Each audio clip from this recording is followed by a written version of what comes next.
Hi guys, welcome back to Flower Class with Helen and Olivia. Today we have a very fun class. I'm just going to scooch over a little bit so you guys can better see what we're working with. We are making beautiful spring wreaths today. So I've got my guy up on just a coat rack. I find it really helpful when assembling a wreath to look at it from multiple angles.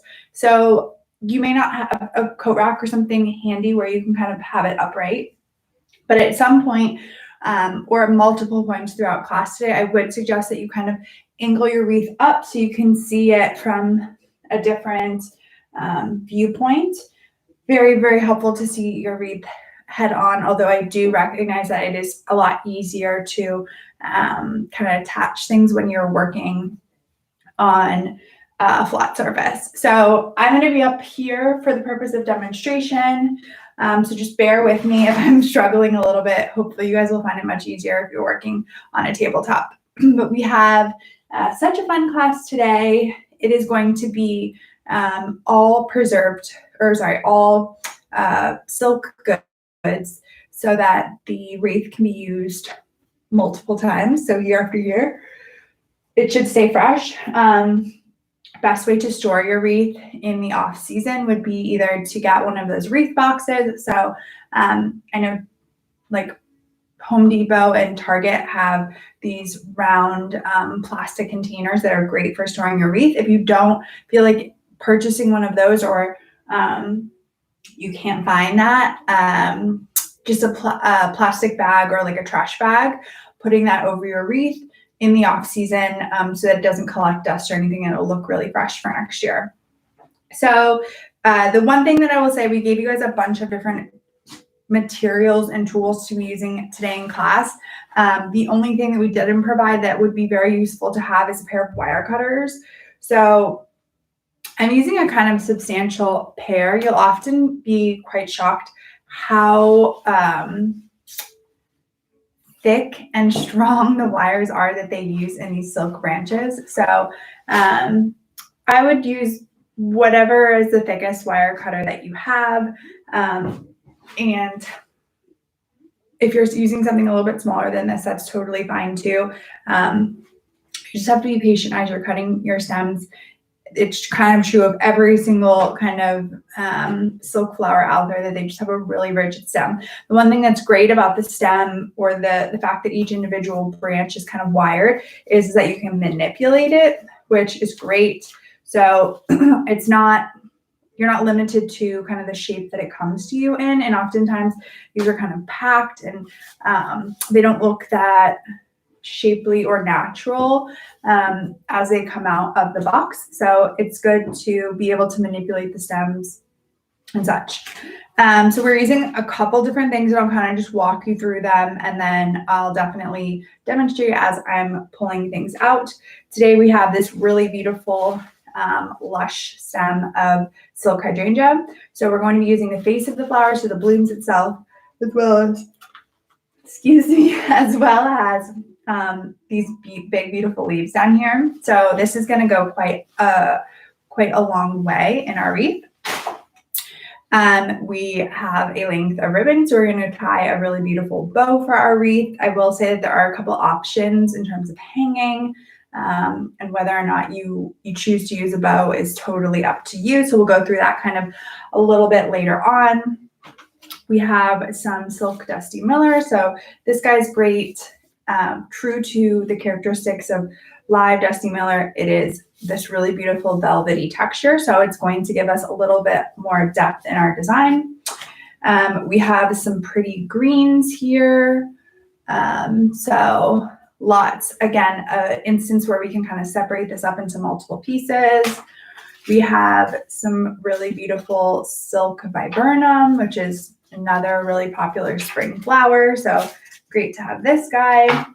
And then we have our little egg baskets. So I went ahead, I had 5 eggs. Hopefully we all have something similar to that. You maybe have 4 or 6, but I would just kind of situate them in your little baskets here. We'll just go ahead, for the sake of having things kind of ready to get onto the wreath. I'm going to go take one of my pieces of wire. So you should have kind of a cluster that's bound of wire, small bits of wire. So I'm going to go ahead and take my wire, and I'm going to cut one of my pieces of wire into 3 different little chunks here. So I just am cutting this into thirds. And then I'm going to take each of one of these pieces of wire and kind of go into the back of the egg. So you'll see that the egg is like a foam, so you can kind of nicely get it lodged in there. So I went in a little deeper. So I pushed in till it broke through the surface, and then I went in a little bit deeper, and I'm going to do that to all of my eggs.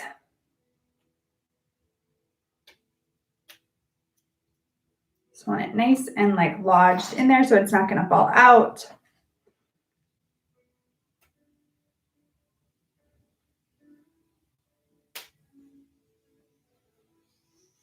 There we go. I'll usually do like a little bend at the bottom. That's going to keep it from kind of sliding off. So giving it like a little, if you guys can see, it's going kind of like this and then down will keep it from just kind of like sliding off the top. So just folding it, so making like a little almost shepherd's hook with my eggs. And then I'm going to feed this wire into the basket itself to secure the egg to the basket. And you can kind of just like loop it around a little bit into the actual basket itself. You don't need to worry about, like, honestly, I just kind of looped mine through, turned at the bottom and hewed back into the basket, and it's totally sturdy and sound in there. The nice thing about these eggs is they're not heavy at all. So they're made of that foam, and they don't have much weight to them at all. So they're really easy to secure in a thing like this. So I'm just going to go ahead and thread my little eggies into these nests here.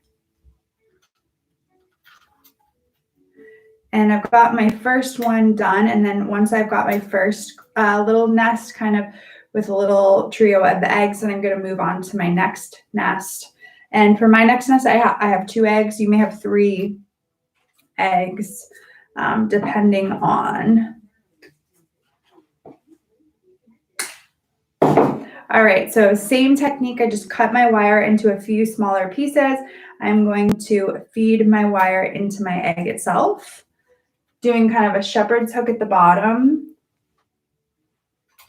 And then we will just thread the wire into the little nest.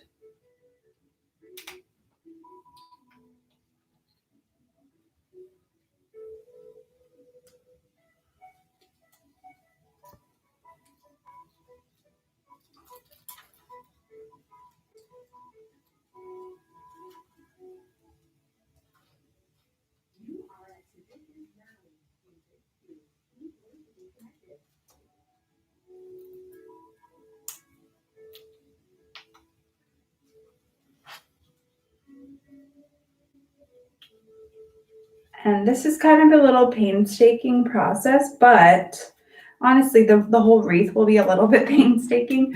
But the nice thing about it is you can use it year after year. So this is going to be something that you're going to get a lot of life out of. And it's going to be unique. So it's not going to be something that you're going to see on your neighbor's door and be like, oh, dang it, I bought the same thing from Target. This is going to be unique to your house. And just a special little spring decor. Okay, so I have both my wreaths, my wreaths. I have both my little nests ready with their eggs. The next thing I'm going to do is I'm going to get my baskets kind of ready to wire onto my wreath. So for this guy, I'm going to take just one of these lengths of wire that we have, and I'm going to cut it in half. And I'm going to thread that into the bottom of my basket, just kind of going across. I'll get up a little bit closer. So this might take a minute to get, but I'm just kind of trying to get across the bottom here, and then I'm going to just kind of hew them out so that I can kind of attach it with those wires. So I just kind of want to have a little bit of wire that I can then attach to my wreath itself. Hopefully that was clear. It's hard to demonstrate in the pictures. It's not, or the wire is so thin that it's hard to pick up on the camera itself, but I'm just kind of going into the side of the basket here, getting it caught through where my wire is kind of going like this, and then I'm just going to kind of pull the wires down so that I have some length of wire that I can attach later on. So what I'm going to do is I'm going to begin by kind of separating up some of this product. Typically, I like to approach a wreath with kind of everything kind of ready. I don't want to be like breaking stuff up as I'm going. So we're going to make these all kind of into smaller pieces, and then I'll show you guys how I approach the wreath and decide placement, etc. So the wonderful thing about us using this grapevine wreath is that there's lots of little like nooks and crannies that we can go ahead and put our stems in.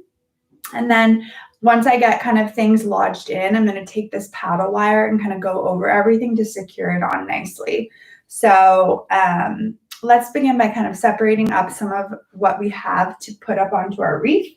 So first I'm going to begin by just separating this hydrangea up a bit. So the first thing I'm going to do is I'm going to cut my hydrangea. I'm going to cut off all the blooms, and I'm going to cut it right above where these first tier of leaves start.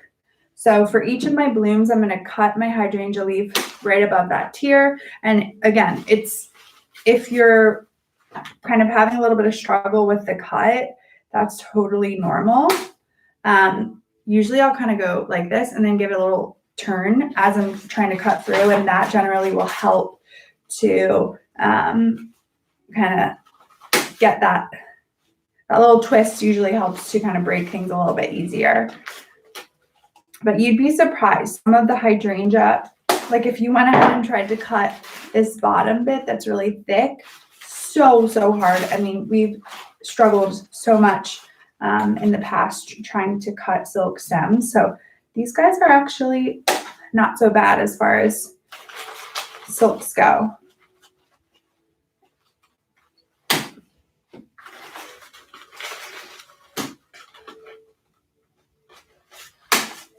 Okay, so I have all of my blooms kind of in a pile over here.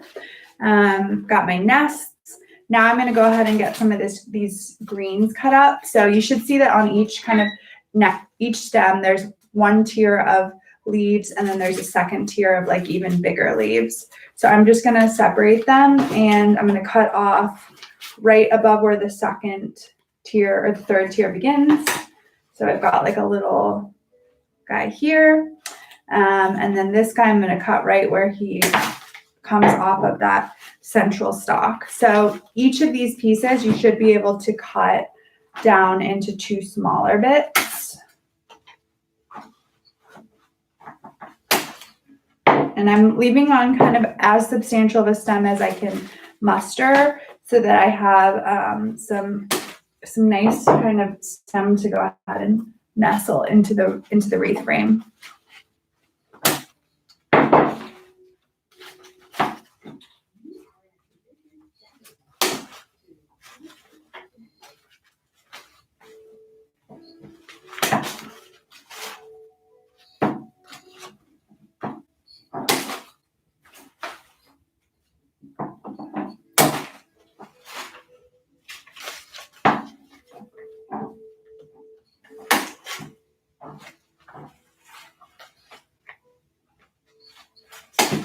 Okay, and I'm nearing the end of this.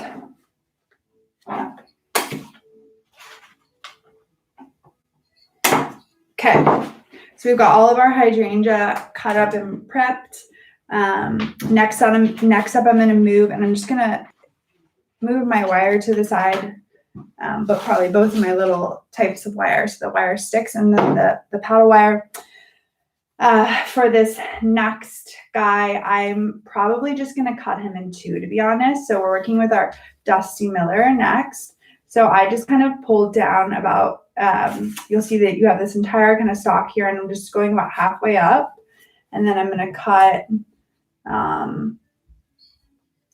right about there. And then this guy may, again, kind of twisting it like this generally helps to kind of break it up a bit. And I may even cut that one last little leaf off to give him a nice stem to get in. And then we have this guy, and I'm just gonna probably give me about 3 inches of stem. And then again, kind of doing like a twist, twist, twist, twist. Generally will get you going. I'm just going to use a pair of scissors to get through that last bit. Oh, got one little wire left. There we go. Okay, so one piece of dusty miller becomes 2, and then the same with our next piece.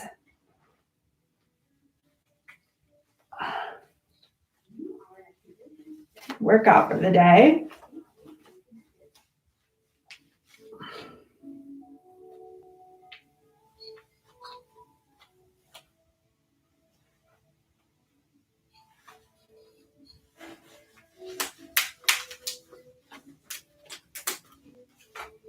One, and then about 3 inches on this guy. And then again, just doing this like kind of twist. Just a little shimmy with it. Generally helps to break it off easier. Okay.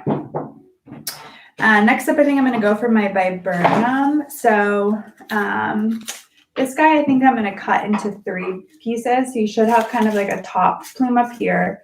You're going to see that there's kind of a second little set of limbs here, and then a last final one.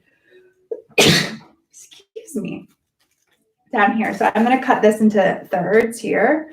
And then I suspect this one's going to be pretty decently tough to get through as well. But that twist, twist, twist, twist.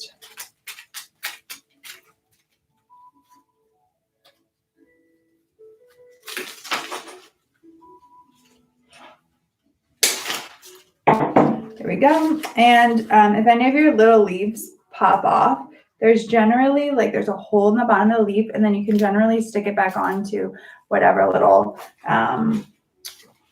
bud it came off of.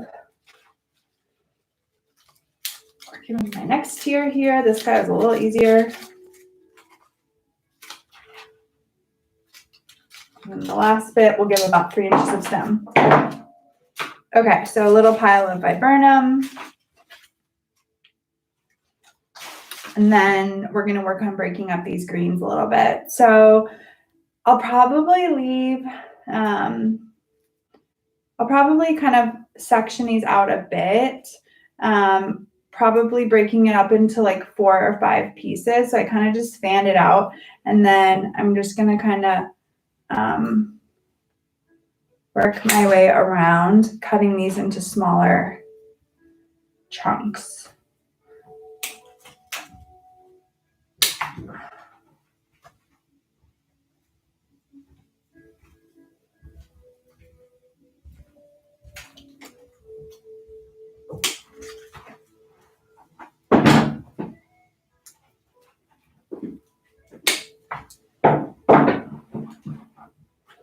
Okay.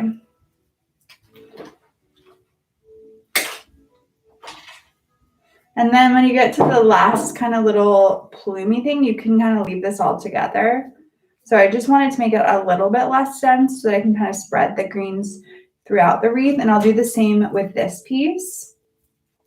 Cutting off a few like of the little frondy type things. And then when maybe I've gotten it down to about half its size, I can go ahead and just leave it together as one single piece.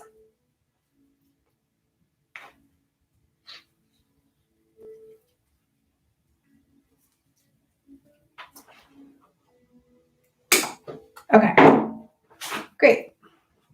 So I've got 2 of these guys, roughly the same size, but honestly, we don't want it to look too symmetrical. So don't feel like you need to have it perfectly matching.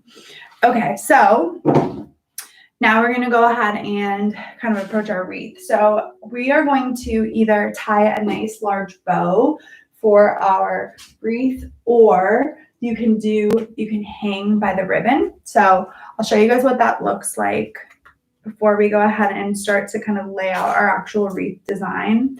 So if you hung your wreath by the ribbon, for example, it would look something like this, which looks really nice. You can also go ahead and tie a bow, and generally speaking, your bow is going to be like about this much coverage. So also with bow placement, you can go a number of different ways. You could do kind of a bow kind of on the bottom here. You could just do a set of tails here. So many options that you can kind of go with. You can also do a bow at the top center. You could do a bow kind of cocked off to one side. Totally up to you, whatever your preference is. So I think there's a lot of different ways we could kind of choose to do this. And my suggestion would be to kind of just try to envision whether or not you want your bow to be like a statement or just a subtle accent. If you're thinking you want a statement kind of look, my suggestion would be up top, kind of focal here, or you could do like a big lush bow on the bottom. If you're thinking more wanting to do something a little bit more of an accent, then maybe you do a loop up top to hang it, and maybe you just do like a set of tails low. So that's a preference thing. We have some customers that love bows and some customers that really love to focus on what's actually happening on the wreath, and they want something a little bit more simple. So don't need to make that decision now necessarily, but just something to keep in mind as kind of we're thinking about placement here.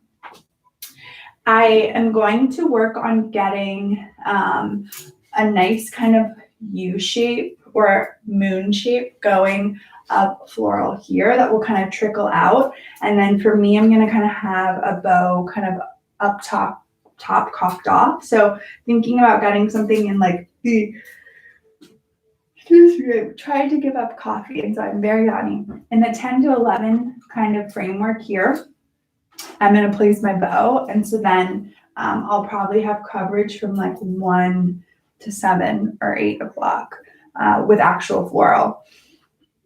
So the first thing I'm going to go ahead and start with is I'm going to get some of these nice leaves. I want to lay them underneath before I place my hydrangea, because they would kind of otherwise go along with a hydrangea. So typically with a real hydrangea, you'd have your bloom and then you'd have some beautiful kind of leaves nestling around it. So I'm going to start up here about 2 o'clock and just get one of these stems kind of like nicely nestled in there. Next up, I'll go for one of my smaller like trios, and then maybe I'll pop that in a little bit lower here, like so. And then we can kind of just work our way around the wreath, kind of popping in some leaves here and there. And then again, if you lose a leaf, you can generally plug it back into where it popped off of. So I'm just kind of working my way through. Don't ignore the sides or the inside of your wreath. So you don't want it to just be like resting right on top, like we took frosting and just went right on the top of it. You can definitely nestle some in kind of like in the center here, like so.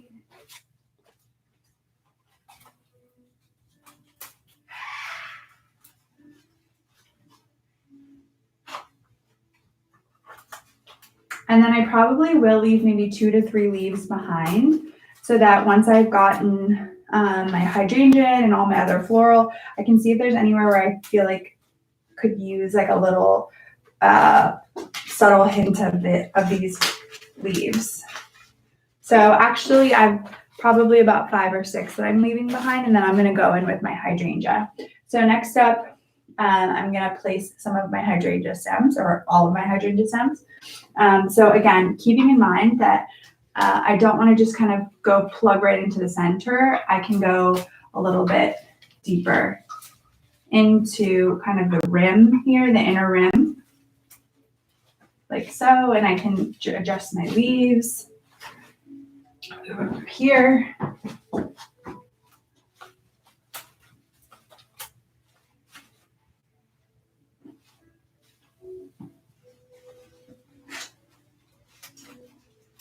You could do two of them together, so you don't need to feel like you necessarily have to do boom, boom, boom, boom, boom, boom. You can do two together. So the goal is, again, to make it look not too symmetrical. So maybe I'm doing two thereabouts, and then my next one, maybe I'll try to get right around here. And then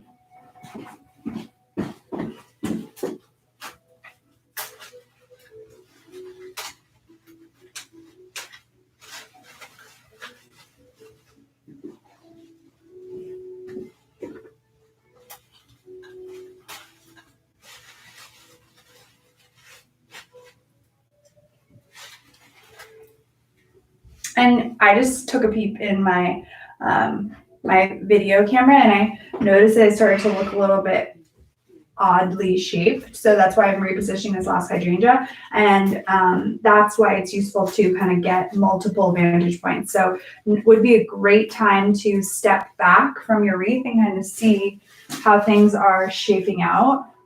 I generally speaking do want to kind of keep, doesn't need to look like a perfect circle because all of our grapevine wreaths look a little bit different, but I generally do want to keep like a rounded shape going. And maybe I want to pop in a final leaf back here just to, hug that last little pocket here. And I still have some of these guys left behind that I'm going to work in as I go. So now I'm going to try to fill in some of the spaces between my hydrangea.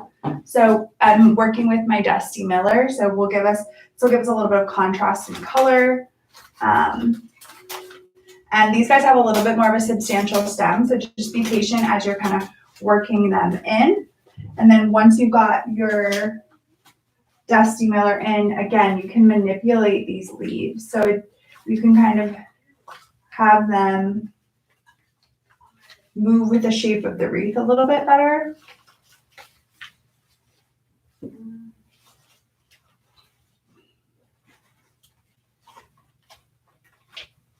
There we go.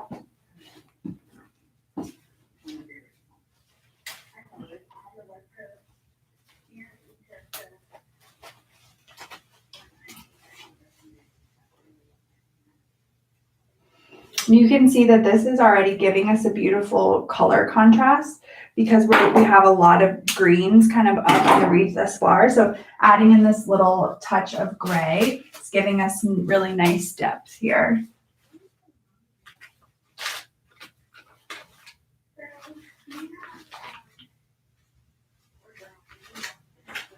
Okay. Working our way around. And then this last one, maybe I'll nestle kind of in here.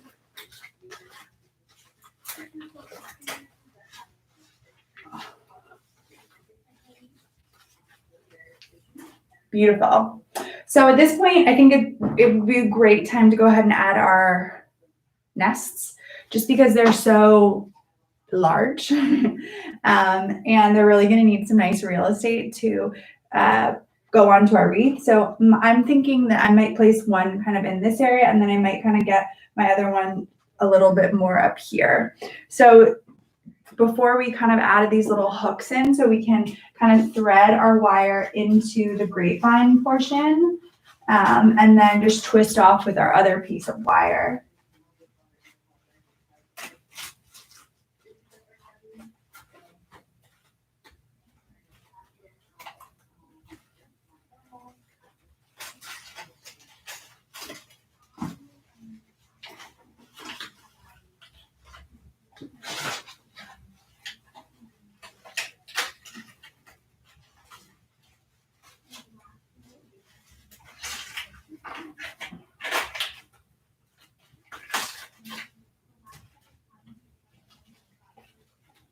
So we've got this guy situated in here, and then any excess wire you can just push back into the wreath frame.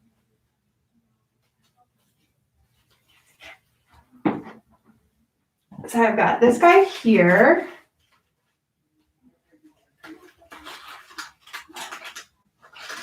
And then my next one could go in one of a number of places. Like you could go up here, I think would look really nice. You could kind of situate him in over here would look well. Just take a step back. So for me, I'm anticipating having my big bow here that will likely have some tails. So I'm thinking that if I put it here, it might get kind of lost or just get covered up. So I'm gonna shoot for this kind of area instead. So just looking for anywhere where maybe you have some nice pockets, and will always look nice to kind of have them not super symmetrical. So you wouldn't want to go boom and boom or here and here. So having them just be having there be a little bit of irregularity to it is going to make it look really natural. And pretty. Okay, so I've got this guy going here.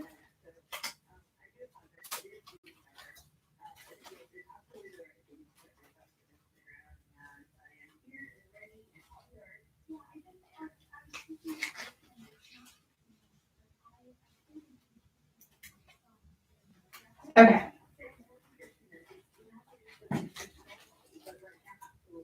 Beautiful. So I'm just kind of tweaking mine a bit, noticing that I started to look a little oblong again. So I pulled my guy in to keep him looking my wreath looking like nice and round. Okay, so next up, I'm going to go for my viburnum. So placement of these, I'm just going to shoot for places where I don't already have that dusty miller. So that gray thing that we added, which was more of like a contrasting color. I'm going to go in anywhere where we don't already have those pockets of gray, and likely you have pockets left. And the viburnum kind of will snuggle nicely into those little cavities.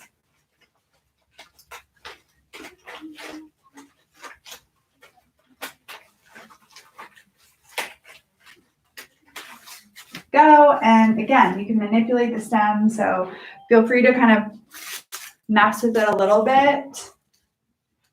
Maybe I'm going to get my next one in over here.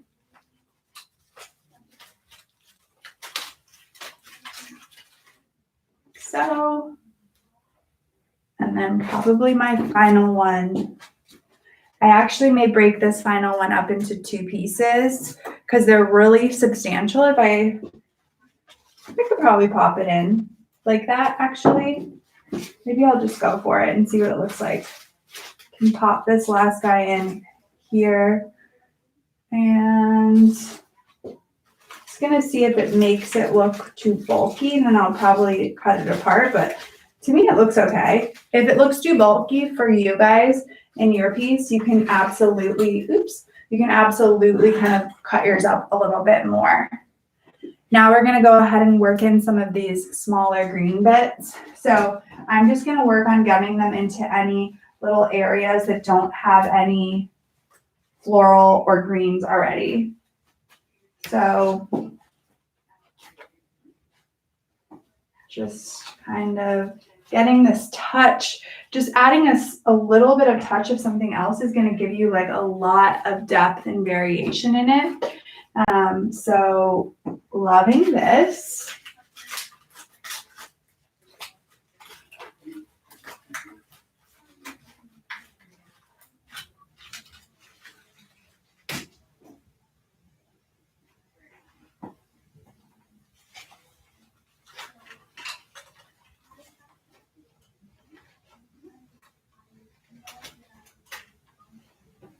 Okay.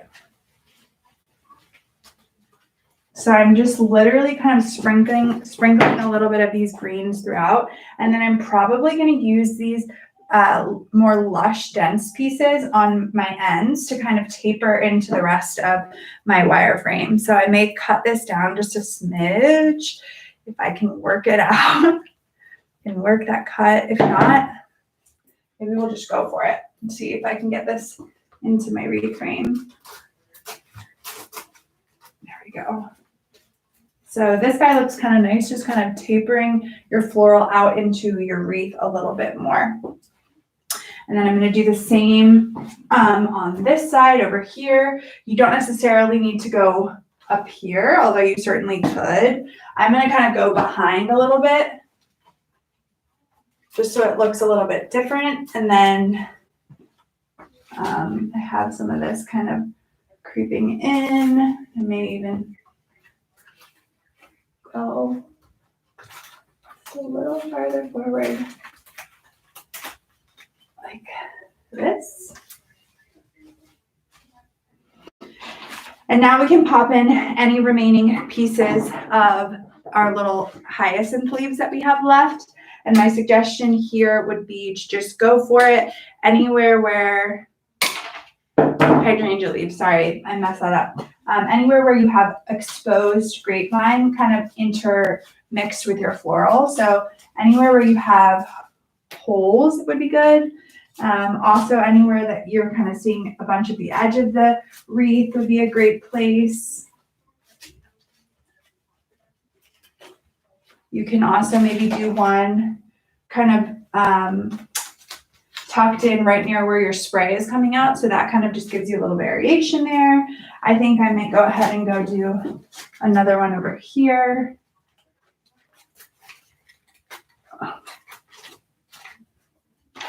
Then last one, decisions.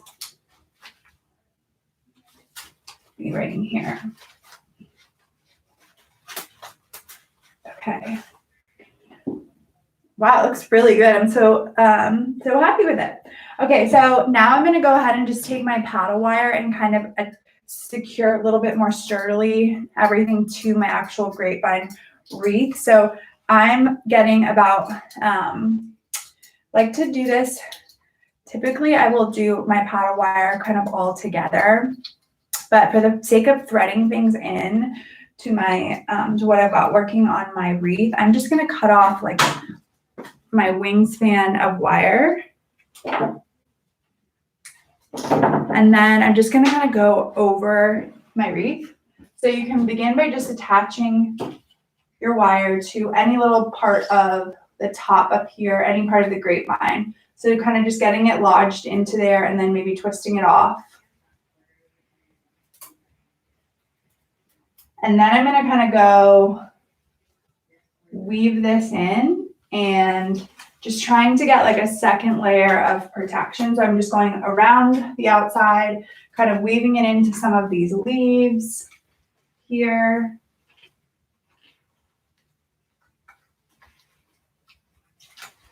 And then around the back again. And I'll probably do this in a couple different pieces. So I'll probably cut up another length of wire and then approach my wreath again. So it doesn't need to all just be one big piece, but I'm essentially just trying to make sure that there's another little second layer that's just going to keep all of these guys on your door if it's really windy. And then when you get to the end of your length, you can just twist it again onto the grapevine wreath form.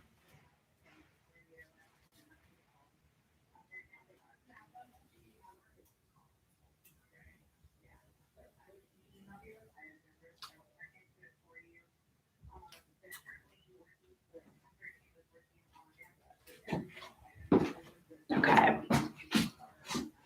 Next up, another little length, and then we'll keep on working our way around the remaining floral just to try to do a double little securing of what we've got on our wreath.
All right.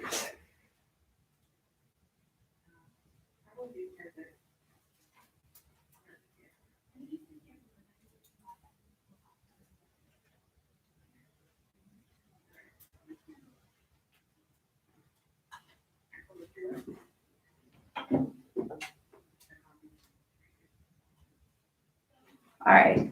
Okay, so we've got our wreath almost complete. We're going to go ahead and tie a really beautiful bow for this guy. Again, when you've gotten to the step and you just love the simplicity of the wreath like this could be it. You don't need to even have a bow.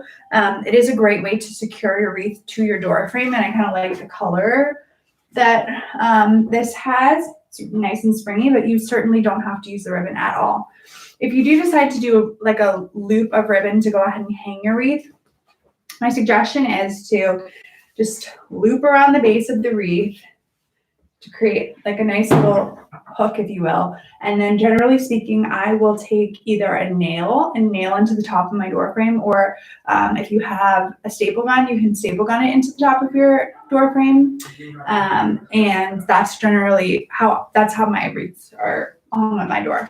But we'll go ahead and just tie a bow in case you're interested in doing that. So obviously we want our pattern to be on the outside. So we're always going to work on having our pattern facing outwards. Honestly, actually, I think it would look really nice to have a difference. So some of my loops to have the pattern on it, and then some of them to just be this pretty green color. So maybe I'll alternate. So I'm going to do about a six loop bow, maybe 6 to 8 loop bow, and then I'm going to make some nice long tails on it. So I'm going to start by, and I'm going to preface this by saying I know that we all have slightly different hands sizes, but generally speaking, like about a palm or a hand size is a good size to go ahead and tie your bow, have your loops. So I like to just kind of hold it up like this, and then I just kind of fold it over like this, and I'm going to just pinch at the base. So I did my about a hand size, maybe a little slightly smaller than my hand size loop, and then I just pinch the bottom. Now I'm going to go in and do the same on the opposite side. So I'm going to try to get a similar size bow or loop going. I've got my tail coming out here, and I'm just going to go like this, try to get about the same size loop, and then I'm just going to pinch it with my original pinch. So you can see I've got 2 little loops going. Now you'll see that your green side is facing forward, which is great. We are going to take that green side facing out, and we're going to make another layer of loops. So going one underneath, about the same size, pinching it off. I'm going to twist it so that I am back at my green front side. So this first trio is going to be, or this first duo is going to be patterned, and then my next one is going to be just green. All right, and now we're back to where we started. I'm going to do a pattern again.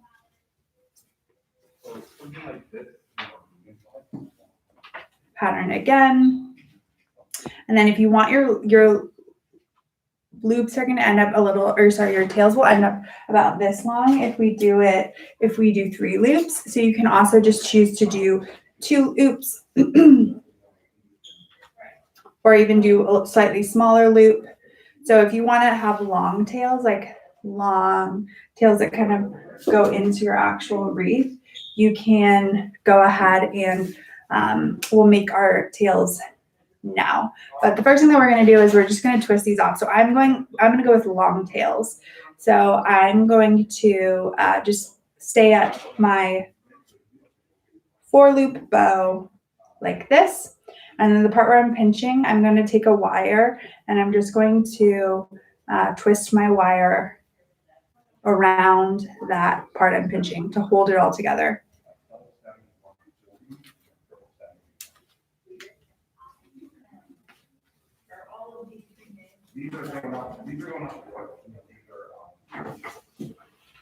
All right, and then we can take the end of our tail, and I'm also going to twist that into the back here. So I'm just going to take this edge, I'm going to pinch it together, And then I'm gonna secure that little end alongside my loops.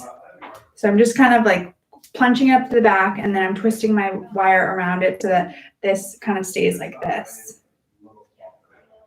Now I like to go ahead and get it onto my wreath. So for me, I got a kind of asymmetrical accent up here, but you could also do a center bow, would look really pretty, but I'm thinking I want to fill out some of my exposed grapevine. So I'm just going to twist my bow onto my wreath like so.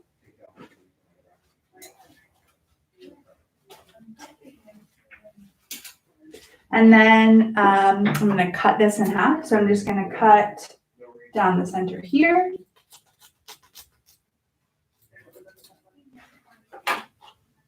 I think for my tails, I might want to twist it so that my pattern is kind of coming forward, but maybe I could do one of each too, whichever you prefer.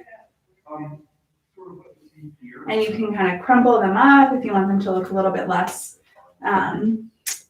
perfect.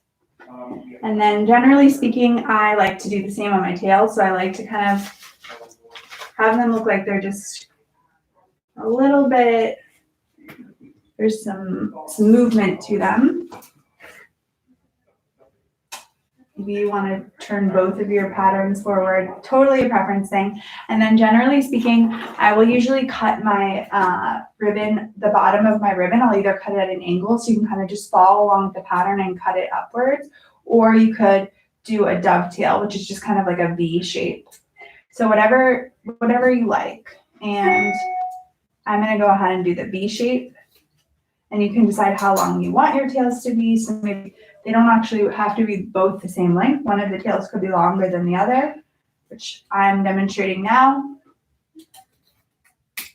So I've got this guy that's a little bit longer, and I have him kind of cuffed off to the side. So let's see here.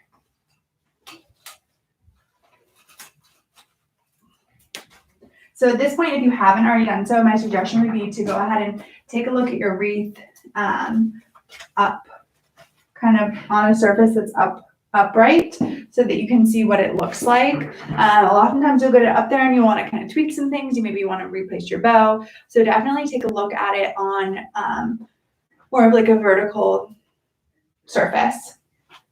But yeah, that is it. You can definitely feel free if you have a door that's exposed, maybe doesn't have like a storm door on it, you could go like with another layer of wire if you're worried about anything falling off. Although I could probably give mine a good shake and it would, most of, if not everything, would just be totally fine on there. But certainly we have plenty of wire, so you can go ahead and do a second or even third if you wanted to layer that wire kind of going around, threading through your floral. Again, wreath box or a plastic trash bag would be great to store your wreath in the off season. And you could certainly also use the same wreath frame if there's maybe more into the summer you wanted to pop in some hot pink flowers.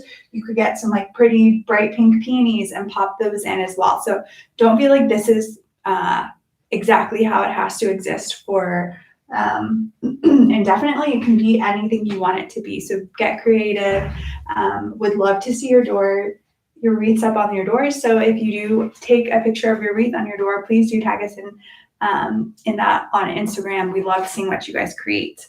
We hope to see you in class again soon. I hope that you guys had fun, and I hope that you enjoyed making wreaths with us today.